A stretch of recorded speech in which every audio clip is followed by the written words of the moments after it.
It's about creating a connection to help heal grief, give people that little extra boost of confidence that there's something beyond this world, especially if they've lost someone. It doesn't make the pain go away, but it does give them that little extra boost of something. It's all about the goodness. What is the reason behind it? Because if you're doing it for the right reason, you're connecting with people who are in this space. You're not connecting with people down here. And we have to be very, very careful what our reasons are. And we have to be very careful with who we're trying to connect with.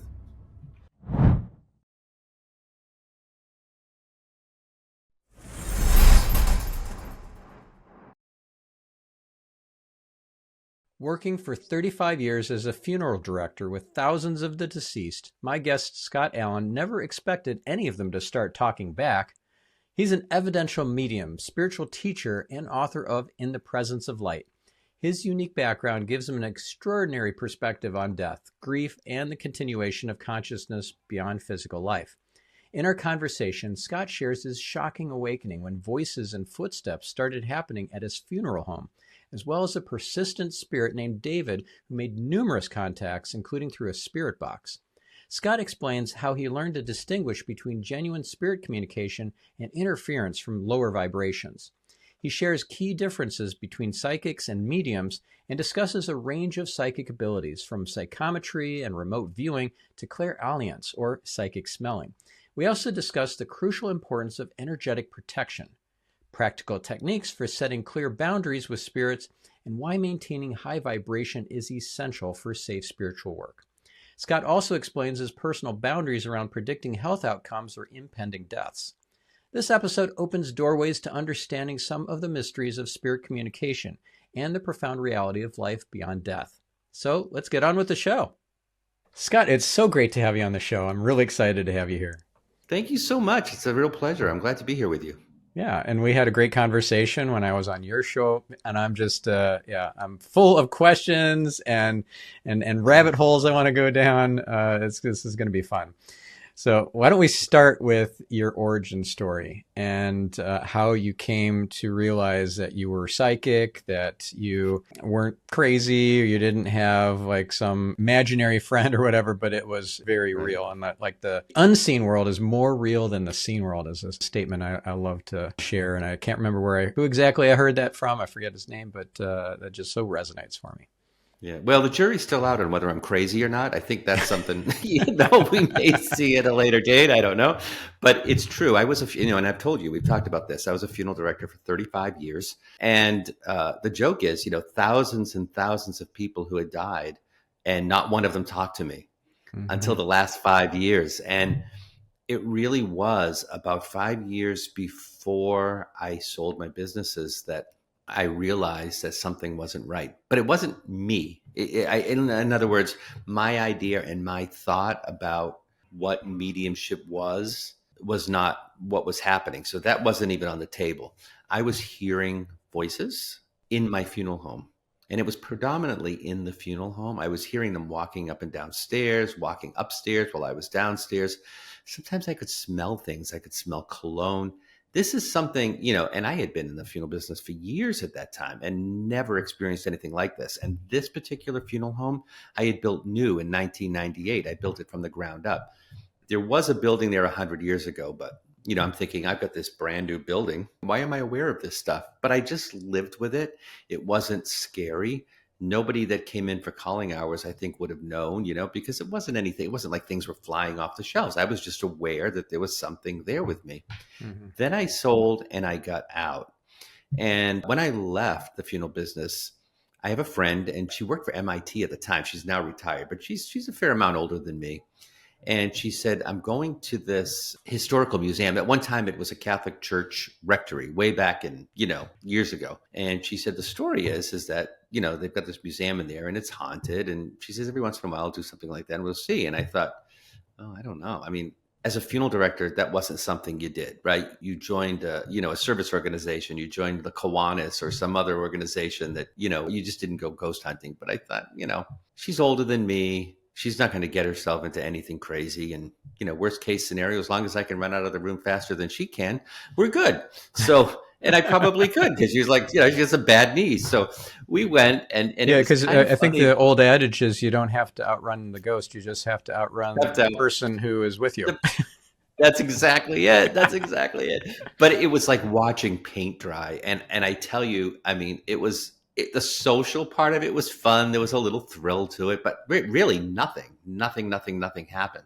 And they had a little box, and it's called a spirit box, and it's really just an old transistor radio that they've hacked to scan the channels really quickly. And the theory is, if there were a spirit present, that it could use the white noise between the stations to communicate. And honestly, I was a huge skeptic, even though I had all these experiences. That kind of stuff was like, I mean, okay, so maybe there's something haunted, but now it's going to talk to me and have a conversation with me. And we did that. There was nothing. Do you know anybody's name? And we're just listening to this. Nothing, nothing. So I had been recording on a personal recorder that I use from time to time, and I brought that with me, and just to see if I picked up anything. And when I got home, I listened to it, and when he said, there was a man there. When he said, "Do you know anybody's name?" There were about 15 of them that called my name out, and I heard it over and over Whoa. and over and over. And it was only on my recording. So I went and I called her up and I said, "Julie," I said, "you need to check your recording of this. Did you hear anything?" And she's listening, and there's nothing. There's nothing on her recording. There's nothing on anybody else's recording either. We didn't hear it in real time. But on my recorder, they were calling my name. And I get the goosebumps even to this day thinking about Yeah, it. I I got thought that is like goosebumps when you started that's talking about it. it's like the weirdest thing. But it was kind of Were you cool. able to play it for her from your recorder, and she could hear it then? Yes, she could hear it. Absolutely, she could hear it. Yeah. It was wild. And so I thought, oh man, that's kind of cool. Not thinking, oh, I must be a medium. No, I didn't think that at all. I just thought, well, that was a neat thing. And she said to me, which was sort of interesting, I've never had that happen to me before. I've been doing this for years. I've heard them say my name maybe once on a recording, but everybody heard it. I mean, it was like it was live. Never had that happen. So I went on a few more. Nothing really took place. And then we were going to go to this place called Wilson Castle. It's an American castle. It was built by someone that came over from England, and they built this thing, and the place is just beautiful. And we were going, and I said, I'm going to get one of those little boxes that scans the channels just to see. Yeah. So I Spirit grabbed box. one, Yeah. and spirit box, yeah. So I grabbed it, came in the mail. Now I'm at home. My house is not haunted. There's nothing at all. And I put batteries in the thing, and I turned it on, and the first thing that came out was "Talk to Scott." And I said, "I'm Scott. I'm talking to this thing. Like, who are you?" "This is David." So I called her up. I said, "Hey, Julie, check this out." So I played it for her. She says, "Oh my God." She says, "But don't ever do that in your house. It's like using an Ouija board in your living room. Don't ever do that. That's where you live." So I said, "Okay, that's fine." So a week later, it's a Friday night. I'm home, and I have a friend who's at work. Now she works in a hair salon, and I guess she was there on Friday night just doing one of her clients. And this man walks in and says, "Is Scott here?" She said, "No, there's no Scott here. I mean, Scott's not here. Why would he be here? But I can leave a message for him." He said, "Okay, tell him David stopped by." Yeah. So she sends me this text message and says, "David stopped by." And I said, "David who? I don't know a David." So she sends me the text. She sends me the security cam. Sure enough, there's the guy. He comes in. He's bald as a cucumber. He certainly wasn't there for a haircut. I don't know him. I've never heard of him. I've never seen him before. I don't know anybody by that name. It bothered me, not on a paranormal level, but more on a, why is this guy reaching out to me? Like, who is he? Like, who did I get angry or something is what I'm thinking. I, I just couldn't think of it. So that night we got together, we were having dinner, and I said, "Hey, Julie, check this out." And I showed it to her. She said, "Isn't that the name of the guy that came through the box a week ago, David?" I said, "Oh my God, it is. It is." She says, "And I hate to say this, I think the voice sounds similar." Now, I mean, I don't know if it sounded similar or not, but if she wasn't helping, let's just put it that way, it wasn't helping the fear at all. So I thought, that's bizarre. And from that moment on, it was David all the time. We went up to Wilson Castle. There was David coming through, asking about me. I mean, it went on for quite a long time. Didn't matter where I was. At first, it was funny. At first, it was cute. And then it became very frightening. Yeah, it's like spirit And stalking or something.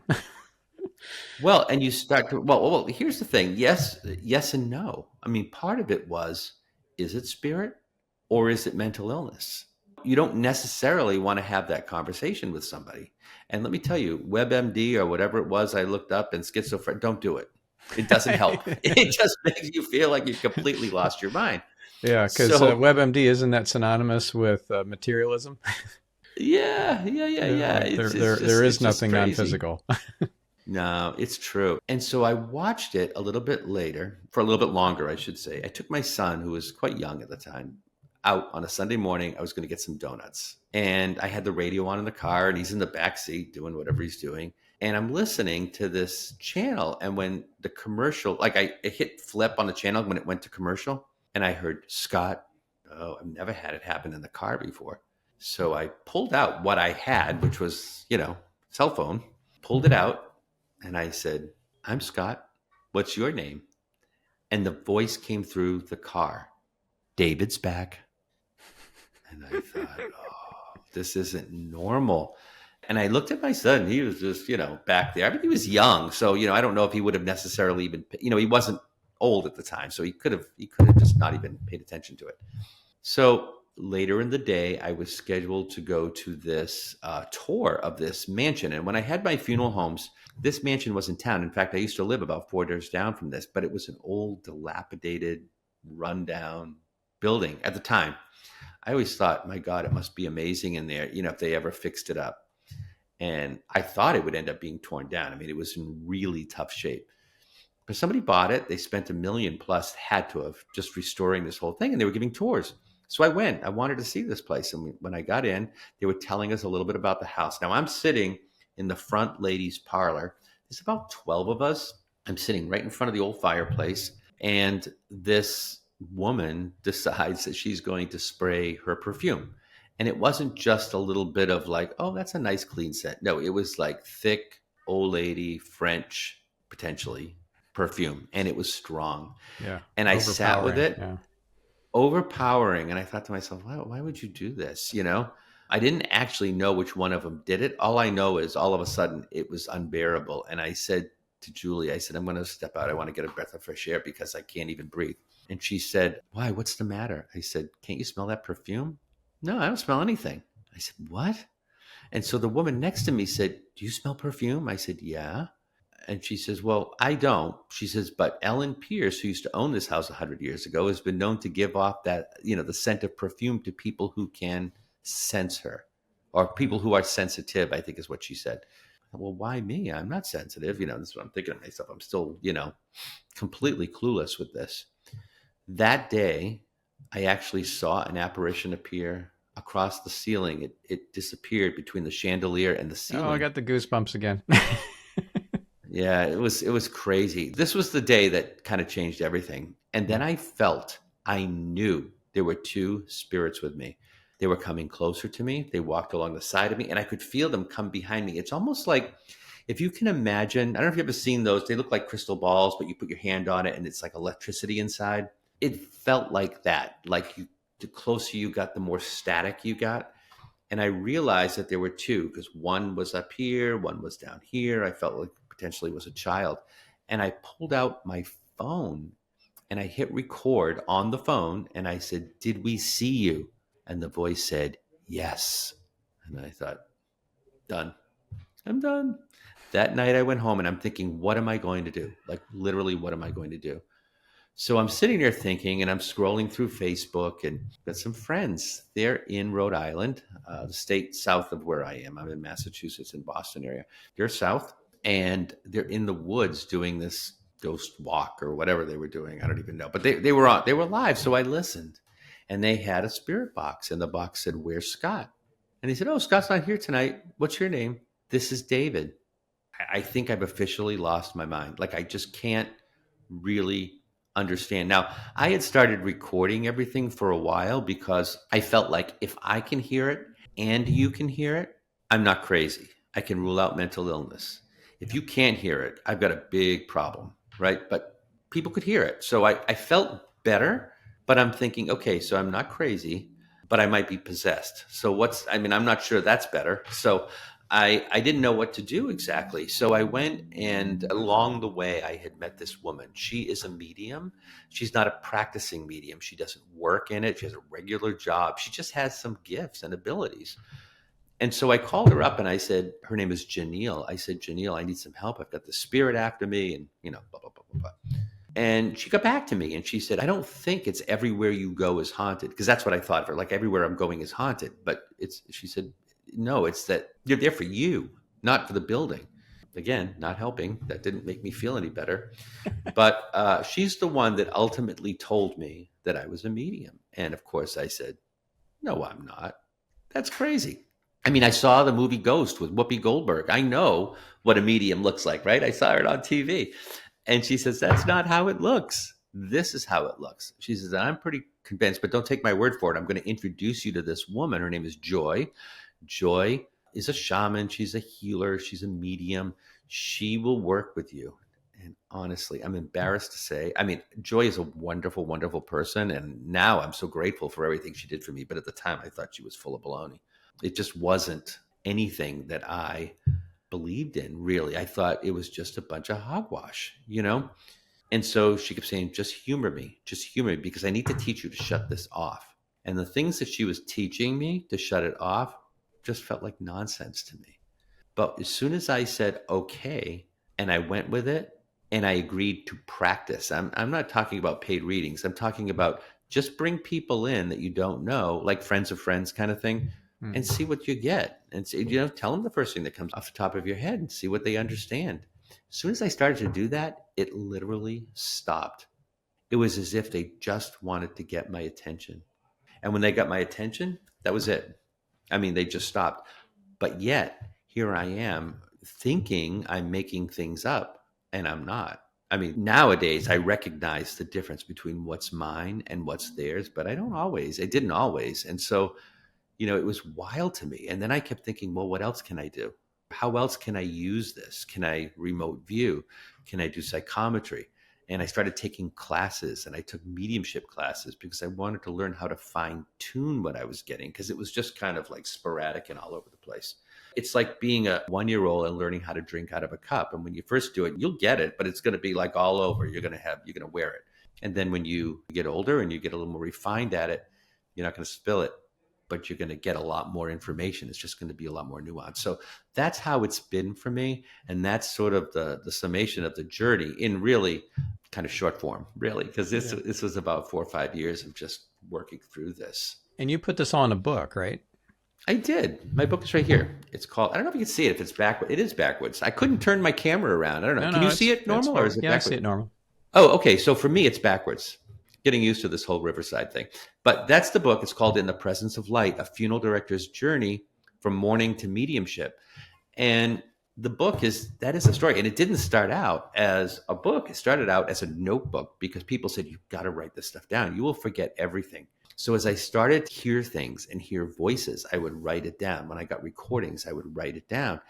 And then I would look back at certain things in my childhood and say, oh my God, that totally makes sense now. Now I know why this happened, or I understand what that really was back in the day. And next thing you know, I've got like a couple of notebooks of this stuff. And I said, this is really a story. And so maybe there's somebody out there that might understand it.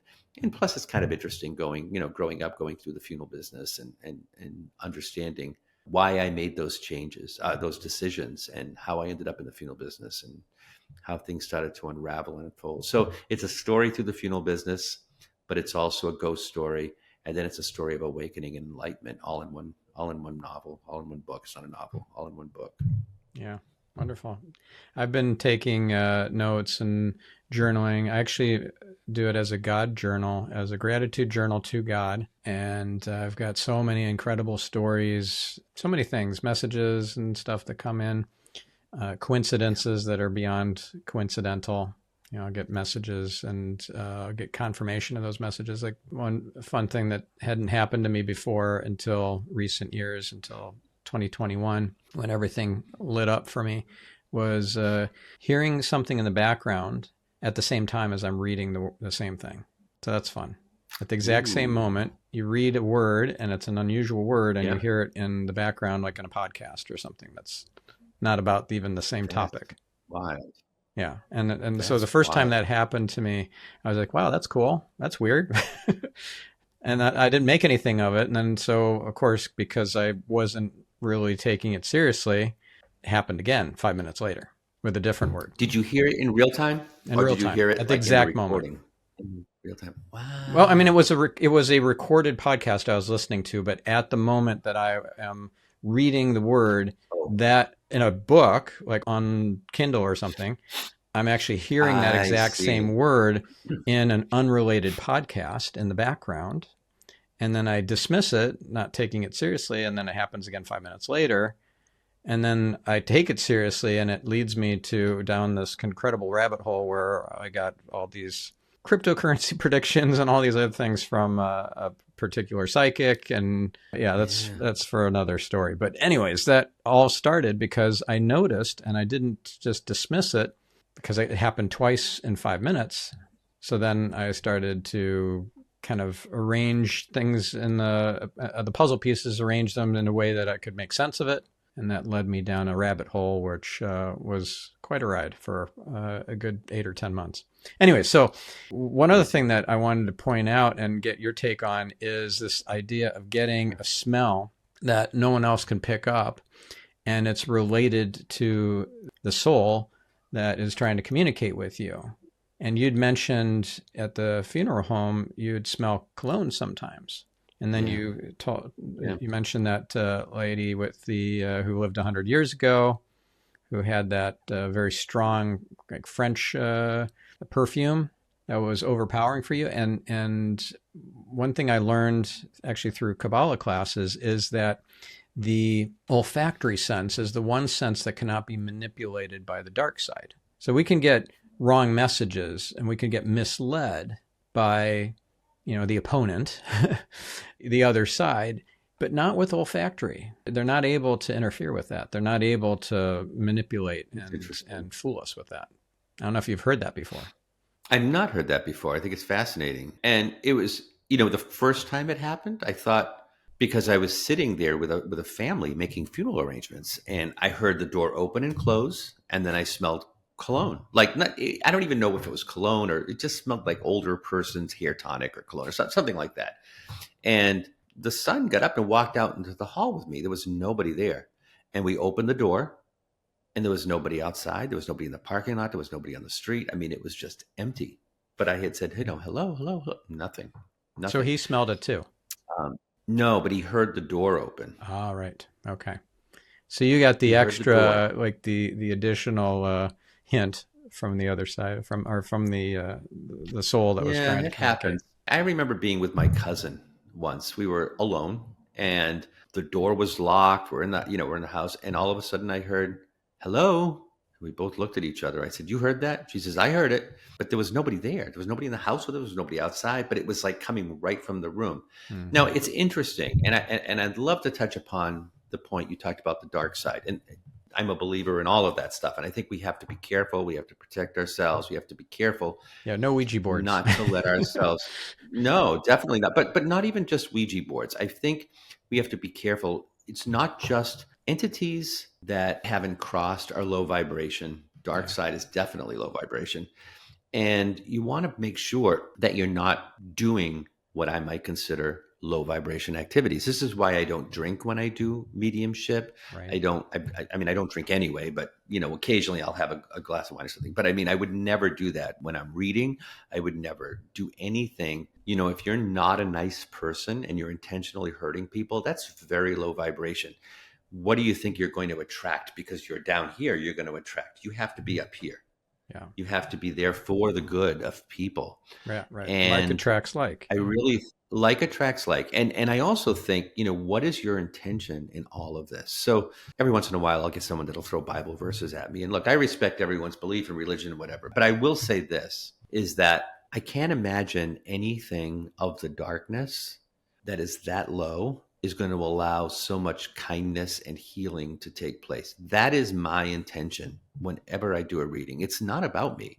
It's not about making myself look amazing. It's not about any of that. It's about creating a connection to help heal grief, to give people that little extra boost of confidence that there's something beyond this world, especially if they've lost someone. It doesn't make the pain go away, but it does give them that little extra boost of something. It's all about the goodness.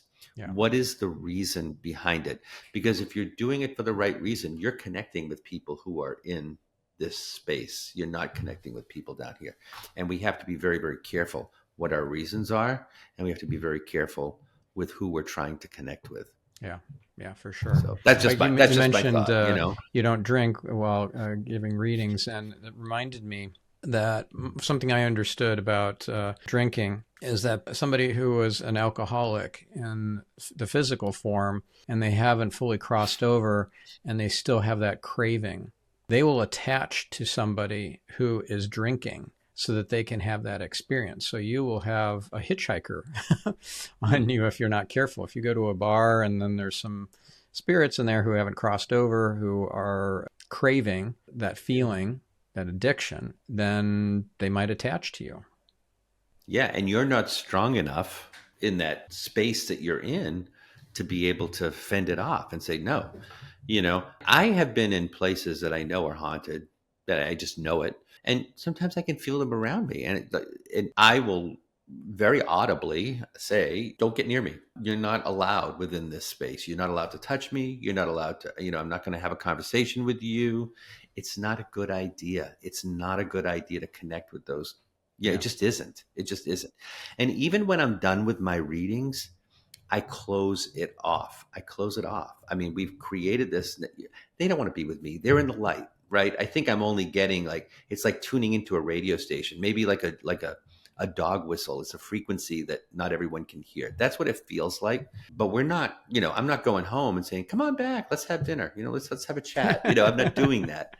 Right. But there are people who live in homes that are haunted and they engage and become, for lack of a better word, friends with these spirits. And that is just not a good idea. Yeah. You just don't want to let that in. Agreed. Yeah. Because you don't know who they are. Yeah, and you're the average of the 5 people you hang around with the most, so they say. And if you're hanging around with low vibration spirits and you're having conversations with them, that's going to rub off. Of course it is. Yeah. So you have to be careful. You have to protect yourself. Yeah. But the mediums that I know, that I work with, that I associated with, are good, God-fearing individuals. And I won't use the word Christian because there are some who are Jewish. There are some who are, Christian. We come from all walks of life, but the goal, the purpose is to serve spirit for the sake of the person who's here. Yeah. Serve spirit means serve about the infinite, the creator, the all that is. The infinite, the creator, to serve God, exactly. And it's really the point of it. Yeah. And without that, what's the point? Without that, there is no point. Yeah, there's 2 ways of being in the world. I read this in a book channeled by Peter Slattery called The Book of Shiji. And you're either in service mode or you're in self-service mode. And all kinds of bad side effects happen when you're in self-service mode. And that's just not going to help you with your karma, with your mission or anything, your connection to God, to be in self-service mode. But when you're in service mode, all these miraculous things can happen. I remember interviewing Karen Noe. She's a famous psychic medium. And amazing, great story she had was how a family member, I think it was a father, had hidden money in the house somewhere. And then he passed and they couldn't find it anywhere. They tore the whole house upside down. It was a lot of money. And Karen was able to connect with him and find out that the money was in the attic in a certain corner behind the pink insulation in the wall. And of course, there it was. There it was. Yeah. Yeah. And on, it is so funny because if you said to me, hey, I lost my whatever, my ring, it doesn't work that way. If they want you to find it, they'll give me something that will point you in that direction. But it's not like, okay, go up to your bedroom at the top of the stairs, turn right, there's a closet, go in behind. I mean, it doesn't work that way. It just isn't that. It isn't like that. And if I lose my ring, it's gone forever. I can't do anything for me. It's all about other people. That's why I don't win the lottery. That's why none of that stuff is real, in terms of, it's not about that. It's about being in the service of others. Yeah. Quite frankly, that's really all it is. Yeah. Amazing. So you mentioned you'd learned other psychic abilities, psychometry, remote viewing. You practiced these. Did you get really good at certain things, or was that just kind of an experiment, or what happened there? Well, some of the stuff happened accidentally, and I don't do things that can't be verified. So this is not a judgment against anyone else for any other services they provide. But there are people that provide, let's say, I'm going to use past life readings as an example. Yeah. People will do those. That's fine if that's what somebody's interested in. I don't do it because you can't validate it. I can tell you, oh yeah, in a past life you lived in France and you were, whatever. Okay, that's just fine and dandy. Hey, how'd you know? You can prove it. Who's got? Yeah, unless you have a recollection, No, I actually do. Or if there's some kind of. Oh, really? Yeah.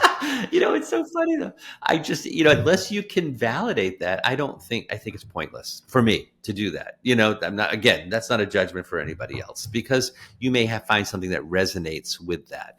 But I think for me, that's the standard for me. If you can validate it. It just occurred to me is that you can validate things that are normally not validatable. And here's how, because according to Carl Jung, synchronicity is when the outer world and your inner world are synchronized. So if you are thinking about something and that at that very moment something is happening in the external world, that's a synchronicity. So I'm thinking of a word and I hear it at the same moment, that same word on a podcast in the background, that's synchronicity. So you could validate that by saying, hey, whatever you're thinking about right now, please write it down. And I'm going to tell you what I'm getting. And then you can show me afterwards what you wrote on the paper. But I'm not even going to see that you're writing. Just hide I can't even see that you're moving the pen. And go ahead and write it down. And that's a way to validate and get stuff like, it's no coincidence that one of my most meaningful past lives was in France. And you just, kind of said that, off the cuff. Well, nothing is random. Absolutely nothing in this universe is random. It's like it's a movie set. You don't go to a movie set and find random things that were just, showing up on the set, like on the bedroom side table. Did somebody put that book there on the side table? No, it just showed up randomly, just out of nowhere. No, it was placed there. It was very purposefully placed. That's how this universe works. So at least that's my understanding of it. Yeah. You are 100% correct. And those are the little moments that I love. And sometimes it'll happen to me at a reading with a name. It'll just come to me. But using the past lives as an example, and that is a synchronicity. And those are the moments that I love. But I wasn't trying to do a past life reading. Do you know what I mean? Because if I sat with you to do that, I would have to have a lot more detail than that. I do also think, and again, not a judgment, but I also think that, I don't know, there was something, it's a senior moment. It's blonde and gray is a bad combination. It just kind of came together at the same time. I don't know. We were talking about, there was something I was going to say. You can ask, but it was, you can ask God to pop it back in your head. That works great for me. Pop it back in my head, please. Yeah, please pop it back in my head. Oh, I know what it was. Thank you, guys. See that? Yeah. So there was this moment. See, there it is. We talked about, things that I've learned by accident along the way. And one of them was psychometry. I was doing a public demonstration in the state of Indiana, which is quite a ways from here. But I brought through this woman who had passed, and I think I got her grandmother or something like that. And then this woman comes up to me and says, I was hoping my friend would come through. You didn't mention her. So sometimes it's hard to get everybody. I have her sweatshirt. Would you hold it and see if anything comes to you? Now, I had never done anything like this before, ever. And that's psychometry, right? When you hold an object and you can read the energy off of it. And I said, you know what? I don't know if I can do it, but I'll try. And it was one of those, as we just did, if you have anything to share with me, This would be a good time, right? So I hold on to the sweatshirt, and it was like I was watching it on TV. It was incredible, incredible.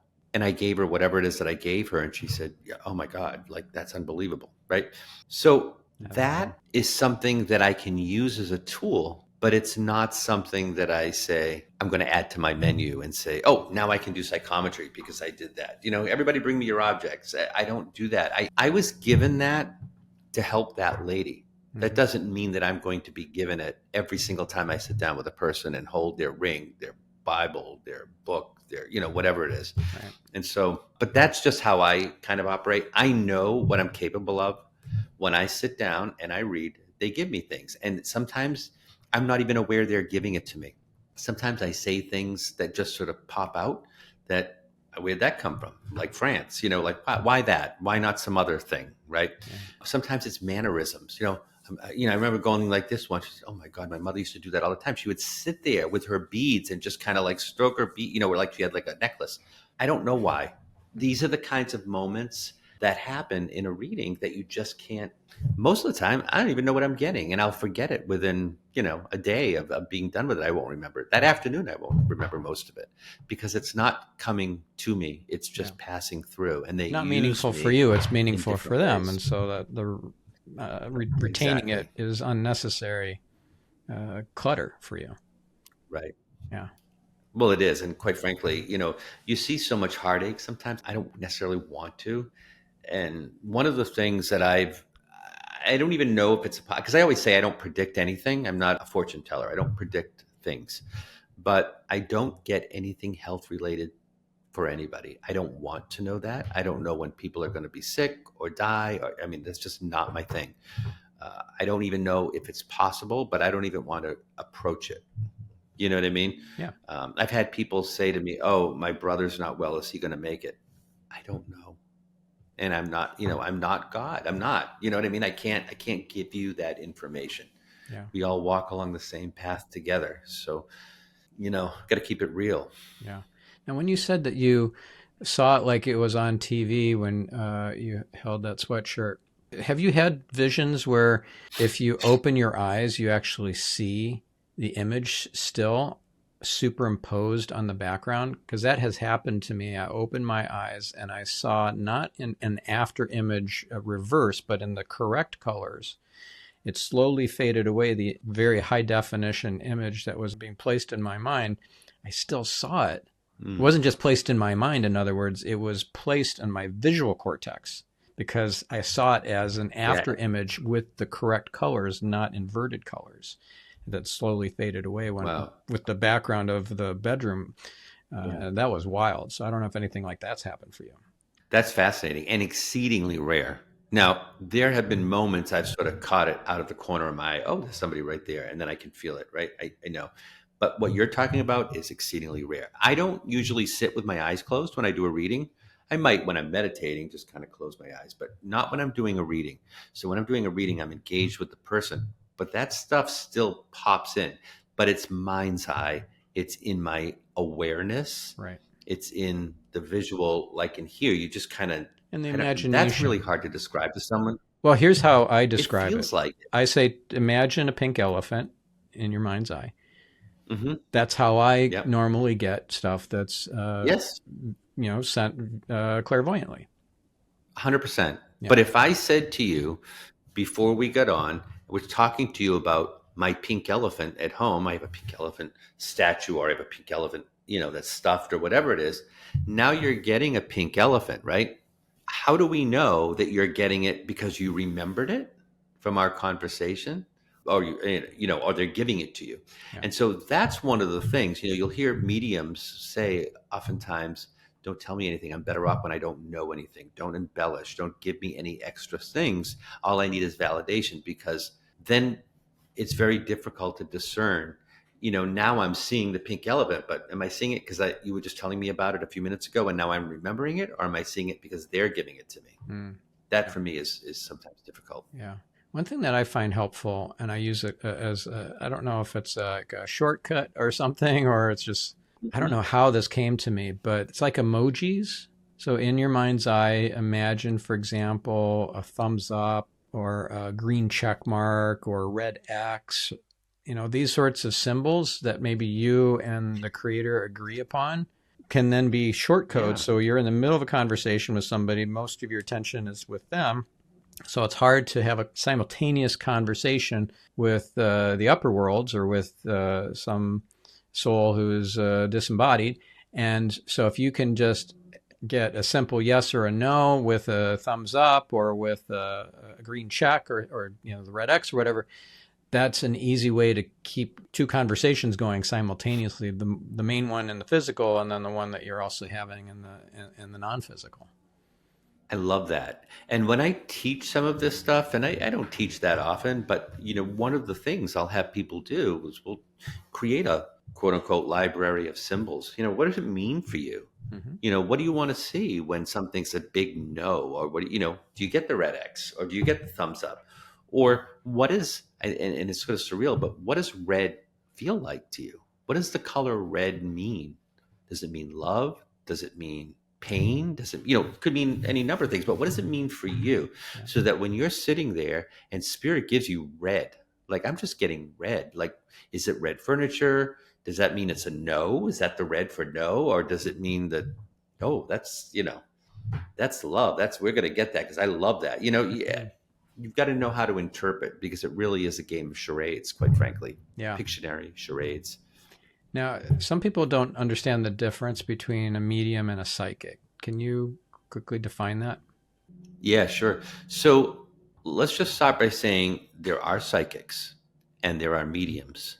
All mediums are psychic, but not all psychics are mediums. So psychics tune into the energy around you. So they can tell you about events. They'll get intuition on what's happening with your job, what's happening with your love life, what's happening with whatever it is that you want to know about. But they're not getting messages from your guides, from your loved ones in spirit, right?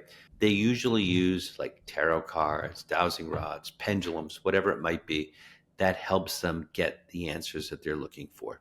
Now, mediums are still psychic. They can still do that, but they're just one level above, whereas they're able to get messages from loved ones in spirit and from guides, so forth.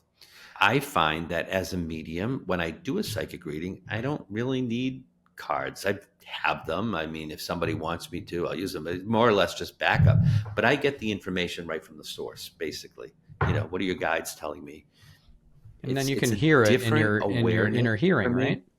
Yeah, I don't hear as much as I do any other. It's probably the least used or the most underutilized clair that I have is my clairaudience, but I do get it from time to time. Mostly it's a lot of, I just know. It's an awareness or it's a visual thing that I see. They'll show me, oh, they just showed me this, whatever that Right, so that's clairvoyance. And sometimes the word just spills out. cognizance is the knowingness, the just, it's kind of in your bones, like you just knew it, like an instantaneous download. Taste. It's an instant. It's like in a millisecond. Yes, exactly. And I'm sorry, I was interrupting. The clairgustance. How do you say that? Clairgustance is taste. Clairgustance is taste. So I don't get that one as often. That's very rare. That's probably the least of all of them. I don't know what it is when you smell. That's another clairalience or something like that. Something like that. Yeah.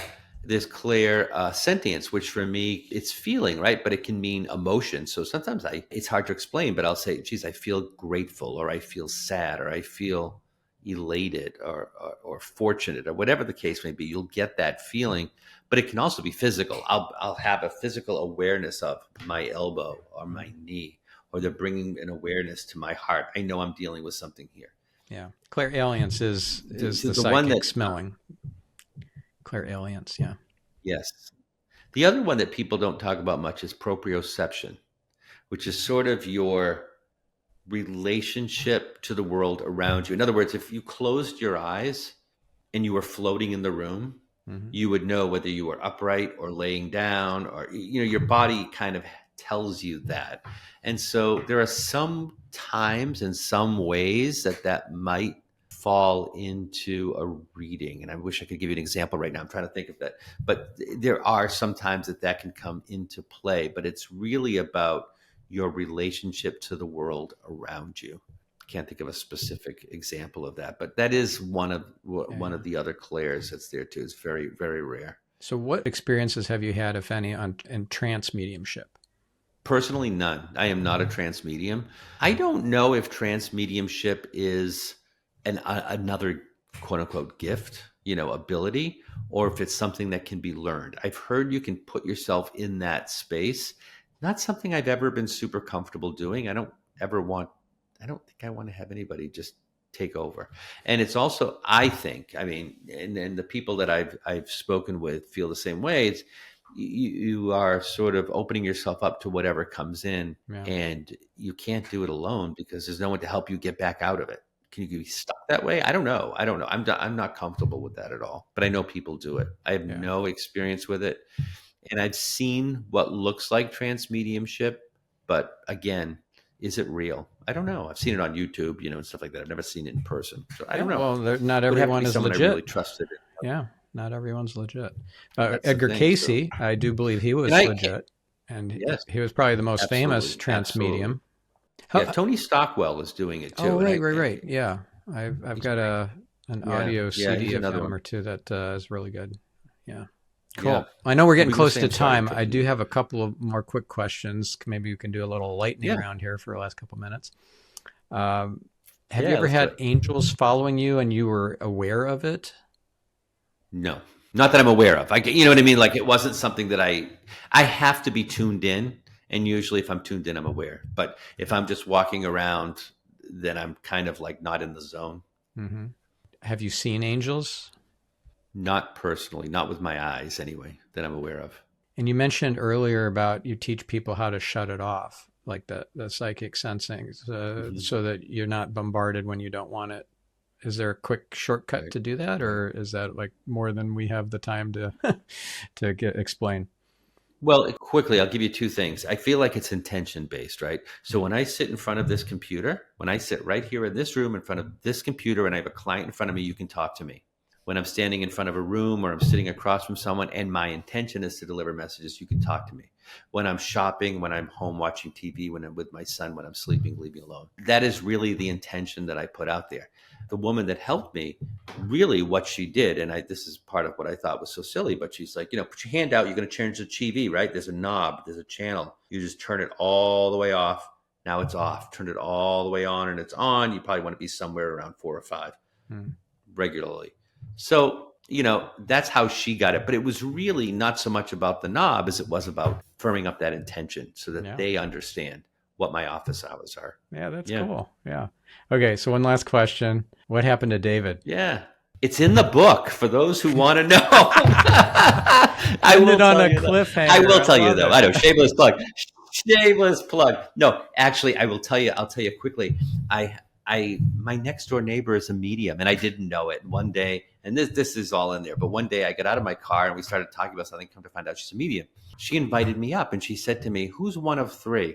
And I said, "Nobody," meaning, in my family. I said, "Nobody. I'm one of 2. My mother was one of 2. My father's like one of 9. She said, "No, it's you. You're one of 3. I said, "I'm not." No. And she said, "Well, did your mother ever lose a child?" And I said, "Not that I'm aware of," but she was pretty open book. Oh yeah. Here come the goosebumps again. I think that's known. Right. Yeah. Here comes the goosebumps. She says, "Well, then who's the D name? Who's David?" Yeah. Right. And I almost he fell was off your the chair. He was your brother. I said, and he was an absorbed sibling. That's what she told me. Yeah. Did I tell you this already? Well, I remember we had a conversation. That's exactly the. And we had a conversation. Okay, we had a conversation, and I got this message that I was meant to share with you. The Amy Jo Ellis, who came up with or channeled the Full Court of Atonement. She was a guest on this podcast. She has a blog post about an absorbed sibling Court of Atonement rectification thing that you can do, and I'm pretty sure I sent it to you. Right? Do you recall this? Oh, yes, absolutely, yes. I remember we had the conversation too. I do remember that now that you're talking about Mary Jo and the Court of Atonement. So if you hadn't read that out loud, that Court of Atonement statement in that blog post, I would do it because it really can. I had an absorbed sibling and I didn't know it, and this cleared some stuck energy for me. So it might be helpful, if not to you, then to David and or to both of you, or maybe it's just unnecessary because it was already all healed and resolved, but it won't hurt, I don't think. So why not? Won't hurt. And I believe he was there to really, I think he stuck with me and was there to just say, okay, it's time. Yeah. Time to wake up. Yeah. It's And there's further proof on that, It's good to I don't know, just resolve things and let go and let God. And sometimes all it takes is just an acknowledgement.